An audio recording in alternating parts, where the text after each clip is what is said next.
Now you know how to connect your delta G with your E cell. The next step is to connect with the equilibrium constant K. You can write your delta G naught equals to negative RT natural log K, right? So that's actually something that you learned from chapter 16. And on the previous slide, we know delta G naught is equal to negative N times F times your E naught cell. So once you know these two, the left-hand side, they are both delta G naught, right? Therefore, you know the things on the right need to equal to each other. So once you know this, what you're saying is actually negative RT natural log K is going to equal to negative N F E naught cell. Then you can actually move these things to the left, right? You divide the negative NF on both sides. So once you do that, then you're going to get a E naught cell is going to equals to this cancels out. On the top you have RT, at the bottom you have NF times your natural log K. This equations is always true. And then one thing you need to know more from these things is that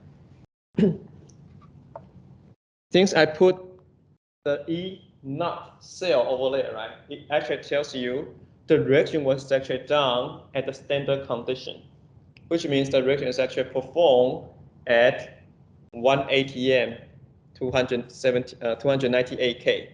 Therefore, you know the temperature here is actually a constant. Okay, that is actually going to equal to your 298 K. R, of course, this is also a constant, right? 8.314. F, that's your Faraday constant. Therefore, I can actually group the three things together. Then eventually what we're going to have is your E naught cell is going to equals to 1 over n. When you put all these three things together, it's going to equal to a number of 0.025693 times your natural log K. This will be the equations you need to memorize. So E naught cell is actually 0.025693 divided by your n times your natural log K. Here just the same derivations. And this one will be just if you move everything to the left, then you can actually express in this way, okay? But I will suggest just memorize this. So this is actually one of the examples you're going to see in your homework. Calculate the equilibrium constant K of a reaction. See, calculate K, and then it gives you E naught cell, right? So once you see these two things, the only equation that's relevant is really just E naught cell equals to 0.025693 over n times your natural log K. The E naught cell is given, right? 1.1. K is actually the things that you want to solve. Do we know the number of electrons that transfer in this redox reaction? It's 2, right? We just go through this example in the previous slide. So we know the n is simply equals 2, right? Therefore, you know 1.10 is going to equals to 0.025693 divided by 2 times your natural log K. Therefore, your natural log K is going to equals to 1.10 times 2 divided by 0.025693. Therefore, your K is going to equals to, this term is actually equals to 85.7. So your K is going to become exponential 85.7.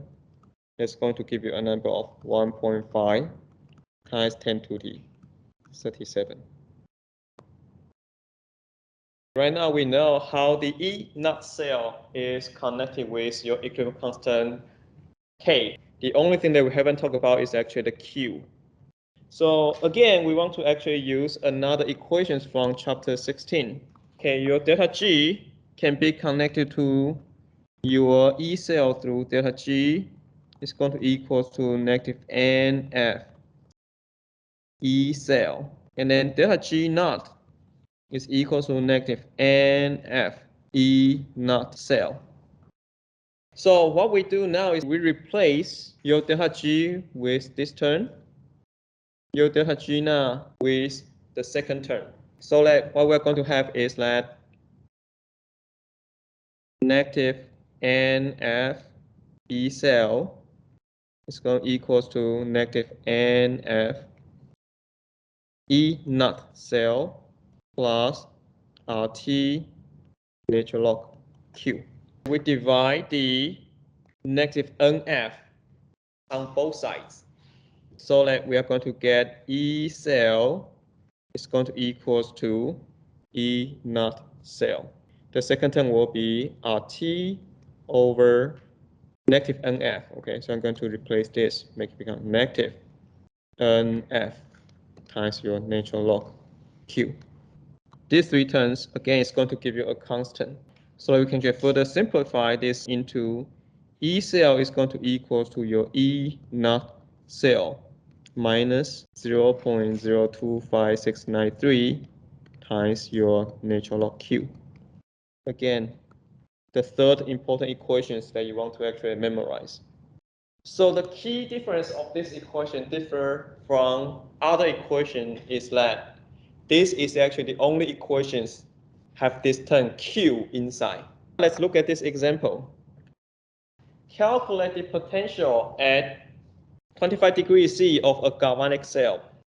Where is E naught cell? Sorry, this should be the E naught cell, not E cell. It's E naught cell is actually 1.1 volt, in which the concentration of this species is certain number, and then another species is certain number.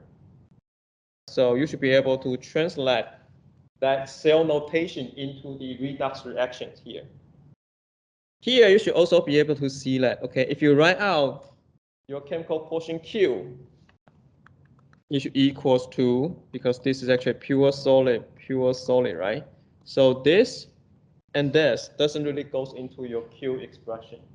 So your Q should be simply your zinc 2 plus concentration over your copper 2 plus concentration. Okay, so this is actually a very important concept you should be able to translate from the cell notation into the redox equation. Therefore, you know how to write the Q. From here, you should be able to see that if inside your questions, it specifically provide you the concentration of zinc 2 plus and copper 2 plus, what it trying to tell you is that I want you to calculate your Q. It asks for the potential, right? So every time you see this keyword potential, it actually tells you, okay, I want to know your E cell. This question must actually test me, do I know the relationship between my E cell and my Q? So by seeing these features, then I know the only equation that have both components is actually your E cell is equals to your E naught cell minus, okay, make sure you know it's minus 0.025693 over N times your natural log Q. E cell is the things that you want to calculate. E naught cell is actually 1.10 minus 0.025693. Number of electrons that got transferred, we know it is equals to 2 times natural log Q. Q, you should know that it was defined as zinc 2 plus concentration over copper 2 plus concentration, 0.1. Copper 2 plus is 0.001. This is actually 1.10 minus this whole thing is going to give you a value of 0.059. Therefore, you can get a value of 1.04 volts. That will be actually your cell potentials. And here I also want to emphasize that you have is actually E cells. It's different from your E naught cell. When you have your E naught cell, the concentration of your copper 2 plus equals to 1 M. Your zinc 2 plus equals to 1 M. So under the case, you're going to have your Q equals to 1. Therefore, the natural log 1 equals 0. Therefore, your E cell is going to equal to your E naught cell.